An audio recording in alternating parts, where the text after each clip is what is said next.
Students, last time मैंने आपको पढ़ाया था कि पॉलन जर्मिनेट होने के बाद कैसे जो है वर्तिका से अंदर प्रवेश करता है। हम निषेचन की ओर बढ़ रहे हैं। आज हम निषेचन को ही पढ़ेंगे। निषेचन पूर्व की घटनाएं अभी तक हमने पढ़ी। अब हम निषेचन में पढ़ रहे हैं कि पराग नलिका का भ्रूणकोश में प्रवेश मुख्यतः बीजांड द्वारा होता है।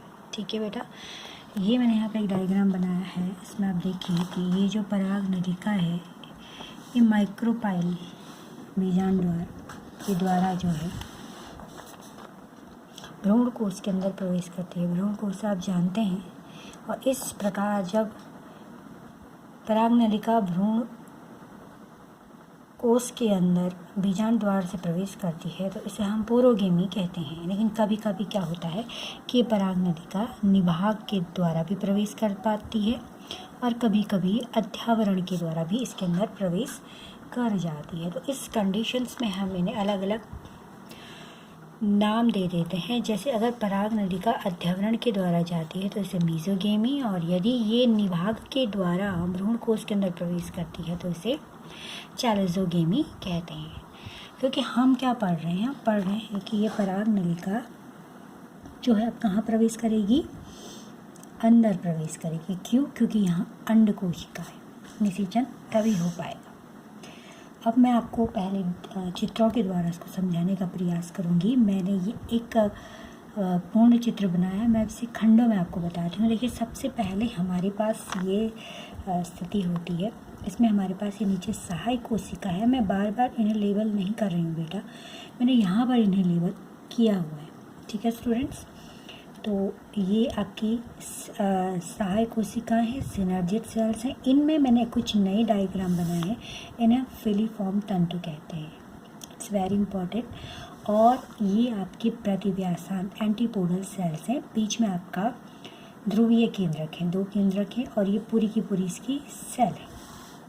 ठीक है, ये सेल है। देखिए आप, ये मैं इसको आउटलाइन आपको दिखा रही हूँ। ये पूरी एक सेल है, देखिए। ठीक है, और 1 2 3 4 5 6 7 सेल्स हमारे पास और 8 न्यूक्लियस हमारे पास है।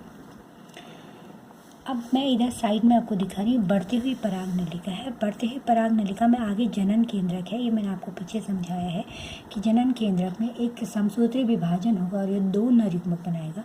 इसके पीछे कायिक केंद्रक है और इसके पीछे कायिक केंद्रक का कोशिका द्रव होता है। ठीक है, तो ये सब नष्ट हो जाता है।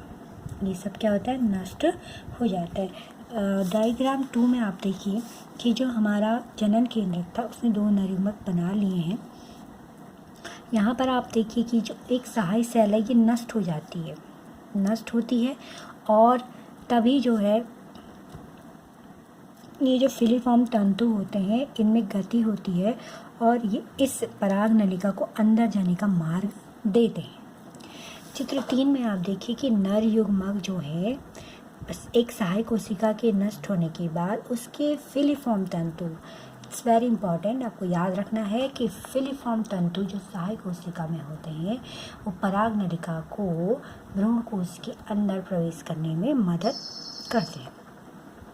अब देखिए, दोनों नर युग्मक अंदर पहुंच चुके हैं। ये पहला नर युग्मक है, ये क्या करेगा, ये इस एग सेल्स के साथ जुड़ जाएगा और इसी को हम सत्य निषेचन कहते हैं। वास्तविक निषेचन, या हम इसे क्या कह देते हैं, सिनगेमी। ठीक है, आपको याद रखना है ये वास्तविक निषेचन है जब एक नर युग्मक एक अंड कोशिका से जुड़ जाता है और इसे हम सिनगेमी कहते हैं। सिनगेमी या युग्मक संलयन हम इसे कह देते हैं। ये वास्तविक निषेचन है। फिर ये जो दूसरा केंद्रक है, ये दूसरा केंद्रक ऊपर की ओर मूव करता है और बीच में जो ध्रुवीय केंद्रक है इनसे जुड़ जाता है। जब ये इनसे जुड़ जाता है तो ये तीनों के तीनों आपस में मिलकर एक केंद्रक बना लेते हैं। फिर ये 3 केंद्रक की अवस्था में नहीं रहेंगे। ये मैंने आपको समझाने के लिए यहाँ पे इस तरीके से क्या करा है, तीनों केंद्रकों को एक साथ दिखाया है। लेकिन आप इसके बाद एक चित्र और बनाएंगे, उसमें आप इसको एक केंद्र की अवस्था में आप इसको स्टूडेंट्स इस प्रकार से आप इसको बीच में दिखाएंगे। ठीक है, बाकी आपका जो डायग्राम है वो एज इट इज़ रहेगा। ये आपके ऊपर एंटीपोडल सेल्स हैं। और ये नीचे आपके सहायी कोशिका है, एक नष्ट हो चुकी है, और ये एग सेल है, इसमें भी आपका, तो अब इसको जो है ये 3N हो गया है और ये 2N हो गया है। ठीक, तो ये अब इसके बारे में हम आगे पढ़ते हैं। देखिए, एंजियोस्पर्मिक प्लांट में जो निषेचन है उसको द्विनिषेचन डबल फर्टिलाइजेशन कहा जाता है। क्यों कहा जाता है? क्योंकि 2 बार निषेचन हो रहा है। एक बार जो निषेचन हुआ है वो ये एग सेल्स और फर्स्ट मेल गैमीट के बीच में हुआ। एग सेल यानी हैप्लॉइड, फर्स्ट मेल गैमीट यानी हैप्लॉइड, इनमें फर्टिलाइजेशन सिनगेमी हुआ, युग्मनज बना, भ्रूण, जो भ्रूण का विकास करेगा। आपको ध्यान रखना है बेटा, पहला निषेचन यहाँ पर हुआ, ये भ्रूण बनाएगा।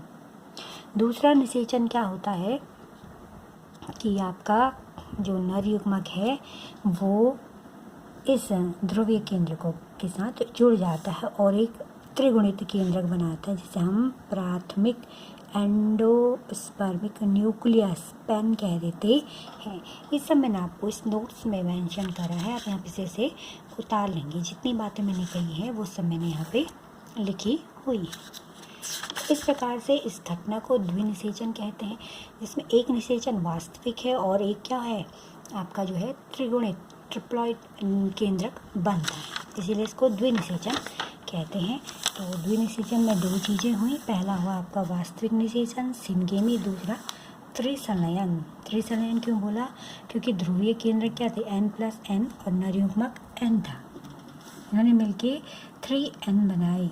तो ये भ्रूणपोष बनाएगा। क्या बनाएगा? भ्रूणपोष बनाएगा। ठीक है, पेन का पूरा नाम क्या है? प्राथमिक भ्रूणपोष केंद्र। आपको पूरा नाम लिख करके ब्रैकेट में तब इसको लिखना है।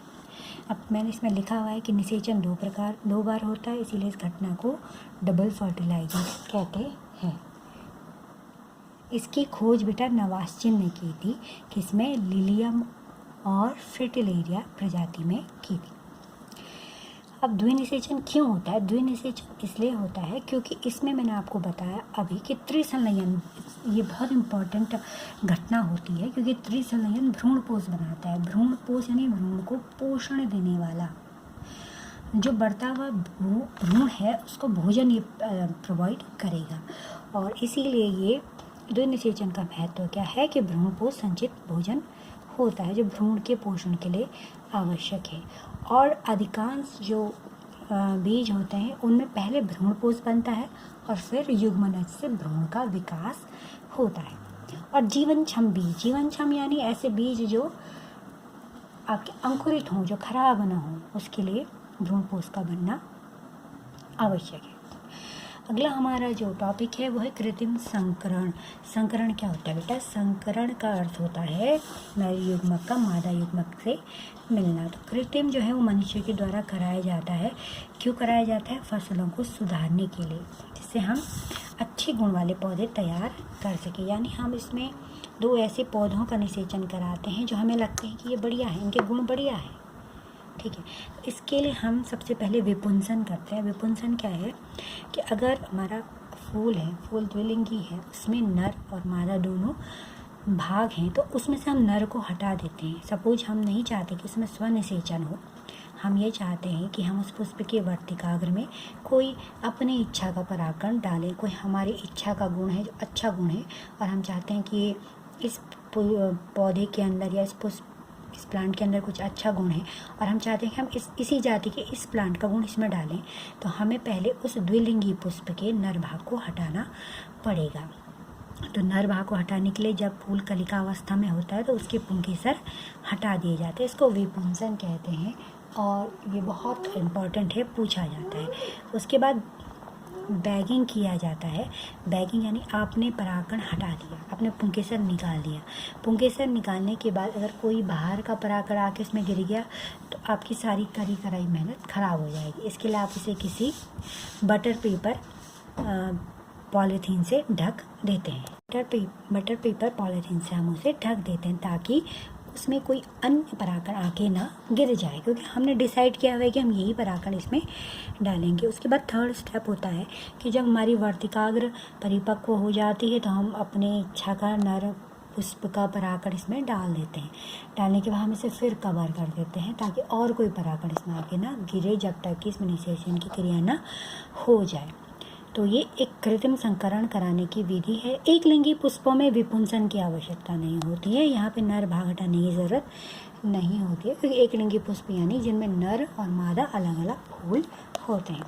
तो ये आपका 1 नंबर का इम्पॉर्टेंट क्वेश्चन था। नेक्स्ट हमारा वेरी इम्पॉर्टेंट है, पूछा जाता है कि निषेचन पश्च घटनाएं क्या होती हैं। निषेचन पश्च घटनाएं यानी निषेचन के बाद होने वाली घटनाएं। निषेचन के बाद बेटा भ्रूणपोष का विकास होता है, भ्रूण का विकास होता है, बीजांड बीज में बदल जाते हैं, अंडाशय फल में बदल जाते हैं। ठीक है, तो ये मैंने एक निषेचित भ्रूणपोष बनाया है। निषेचन के बाद भ्रूणपोष में क्या होता है, देखिए ये जो एंटीपोडल सेल्स हैं ये नष्ट होने लगती हैं। अपभ्रष्टीय मतलब नष्ट होती हुई, और ये सहायक कोशिकाएं भी नष्ट होने लगती हैं। अपभ्रष्टीय सहायक कोशिका हमारा एग सेल अब युग्मनज कहलाता है, जो द्विगुणित होता है। बीज की जो ये सेल है, ये मैं आपको फिर मेंशन कर देती हूँ, ये इस प्रकार से हैं। देखिए अब ये पूरी है क्योंकि नीचे एंटीपोडल सेल्स नष्ट हो गई है, और इसमें आप देखिए ऊपर आपका युग्मनज है केवल। ये भ्रूण बनाएगा तो ये नीचे की ओर विकास करेगा, ये इसके बाद मैं आपको पढ़ाऊंगी। ये बीच में जो केंद्रक है इसको हम कहते हैं प्राथमिक भ्रूणपोष केंद्रक। ये त्रिगुणित होता है, प्राथमिक endospermic nucleus, primary endosperm nucleus, और इसको कहते हैं प्राथमिक भ्रूणकोष कोशिका। तो ये क्वेश्चन आपका पूछा जाता है कि एक निषेचित भ्रूण कोष का चित्र बनाइए। तो भ्रूण कोष में अब देखिए आपके केवल बीज का प्राथमिक भ्रूणपोष केंद्र और युग्मनज आपको दिखाई दे रहा है। अब इससे हम पढ़ेंगे भ्रूणपोष का विकास। आगे मैं आपको पढ़ाऊंगी इससे भ्रूणपोष का विकास कैसे होता है। तो नेक्स्ट हम चलते हैं भ्रूणपोष की तरफ।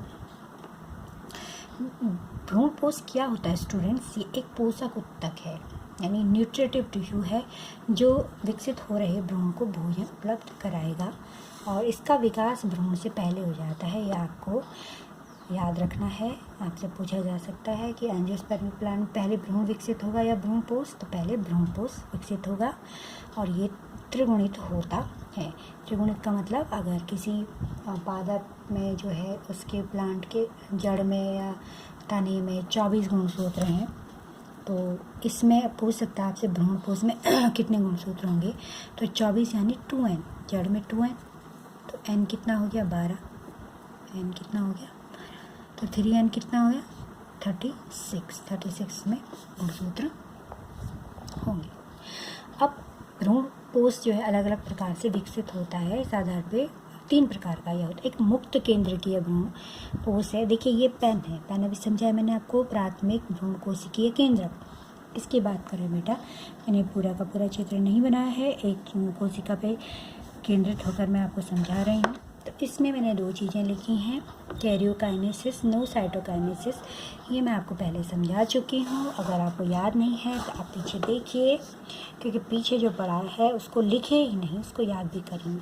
कैरियोकाइनेसिस का मतलब केंद्र का विभाजन, साइटोकाइनेसिस यानी जीव द्रव्य का विभाजन। तो पहले इसमें देखिए केंद्रीय विभाजन हुआ, और इसमें साइटोकाइनेसिस यानी इसमें कोशिका भित्ति नहीं बनी, केंद्र मुक्त अवस्था में, इसीलिए इसको मुक्त केंद्रकीय कहते हैं। केंद्र में समसूत्र विभाजन हो रहा है और ये सारे केंद्र बिखरे पड़े हुए, ठीक है। बाद में साइटोकाइनेसिस होता है किसमें, ये जो केंद्र के तरफ उपस्थित न्यूक्लियस है ना, इनमें विभाजन होगा। ये 1 से 2 बनेगी, 1 से 2 बनेगी, उनके बीच में वॉल फॉर्मेशन होगा। इसमें यहाँ पे बनाया है, ये 1 से 2 बनी और इनके बीच में वॉल फॉर्मेशन होगा। ये वाले 1 से 2 बनी, इनके बीच में वॉल फॉर्मेशन हो, यानी जो परिधि की ओर केंद्रक होते हैं इनमें जब विभाजन होता है तो उनमें फिर जीव द्रव्य का विभाजन भी होना शुरू होता है, यानी उनमें कोशिका भित्ति बनने लगती है। इसका उदाहरण है नारियल, आपने खाया है, पिया भी है, तो जो पीने वाला नारियल होता है उसमें जो पीने वाला भाग होता है वो ये मुक्त केंद्रकीय भाग है, मुक्त केंद्रकीय भ्रूणपोष। और जो मलाई आप खाते हो ठोस कर्नेल, वो ये वाला भाग है, साइड वाला भाग आपका होता है। तो इसमें नारियल में 2 प्रकार के भ्रूणपोष हैं, मुक्त केंद्रकीय और इसको हम कहते हैं कोशिकीय भ्रूण कोशिकीय भ्रूण कोश। नेक्स्ट प्रकार का जो हमारा होता है, ये आपको समझ आ गया होगा। नेक्स्ट प्रकार का हमारा होता है कोशिकीय भ्रूण कोश। कोशिकीय भ्रूण कोश, एक तो मैंने अभी आपको बताया कि नारियल में जो परिधि की ओर होता है। दूसरा मैं इसमें आपको बताना चाहती हूँ कि इसमें क्या होता है कि केंद्रकीय विभाजन के साथ साथ कोशिका भित्ति का निर्माण भी होता है। जैसे देखिए, ये आपका एक केंद्रक था, ये कुछ नहीं है, ये इस पेज में ही इस प्रकार का नोट बना है, तो इसको मैं कवर कर देती हूँ, इससे आप कंफ्यूज नहीं होंगे। आप इसे मत ड्रॉ करना। ये बीच में एक केंद्रक है जो क्या है, आपका पेन है, ठीक है, प्राथमिक एंडोस्पर्मिक न्यूक्लियस जो 3M है, ठीक। इसको मैं इस तरीके से कर देती हूँ। तो इसमें देखिए, पहले केंद्र का विभाजन हुआ, 1 से 2 बने, फिर इसमें साइटोकाइनेसिस हुआ, तुरंत इसमें एक कोशिका झिल्ली का निर्माण हो गया। फिर आगे इसी प्रकार देखिए 2 से 4 बने और इसमें कोशिका भित्ति का निर्माण हो गया। तो हम इसे कहते हैं कोशिकीय भ्रूण कोश। ये आपका नारियल का परिधीय भाग बालसम प्लांट, पिटूनिया प्लांट में होता है। तीसरा होता है हेलोबियल भ्रूण कोश। हेलोबियल भ्रूण कोश ये केंद्रकीय और कोशिकीय भ्रूण कोश का मिश्रण होता है। केंद्रकीय यानी मुक्त केंद्रकीय, ये सपोज आपका पेन है, ठीक है, पेन यानी प्राथमिक एंडोस्पर्मिक न्यूक्लियस। ये भी बेटा, ये वाला भी आप सेम ऐसे बनाओगे। ये बाई चांस पेज में ये डॉट रहा तो इसे आप 2 डॉट मत समझिएगा, इसमें एक ही केंद्रक है। इसमें देखिए, पहले केंद्र का विभाजन हुआ, 2 केंद्रक बने, फिर बीच में एक वॉल बनी, ठीक है, कोशिकीय विभाजन हुआ। उसके बाद ये ऊपर वाली सेल में मुक्त केंद्रकीय विभाजन होगा, यानी इसमें बहुत सारे केंद्रक बनेंगे, लेकिन इनमें वॉल फॉर्मेशन नहीं होगा। और नीचे वाली सेल में देखिए 1 से 2 बने, वॉल फॉर्मेशन होगा, फिर 2 से 4 बनेंगे, फिर वॉल फॉर्मेशन होगा। यानी इसमें जो पहली वाली कंडीशन और दूसरी कंडीशन दोनों पाई जाती है। तो हम इसे कहते हैं हेलोबियल भ्रूण कोश। तो भ्रूण कोश का क्या सिग्निफिकेंस है, क्या महत्व है, ये बढ़ते हुए भ्रूण को पोषण प्रदान करता है। कल हम आपको बताएंगे कि किस प्रकार से भ्रूण का विकास होता है। आज के लिए इतना ही। Thank you.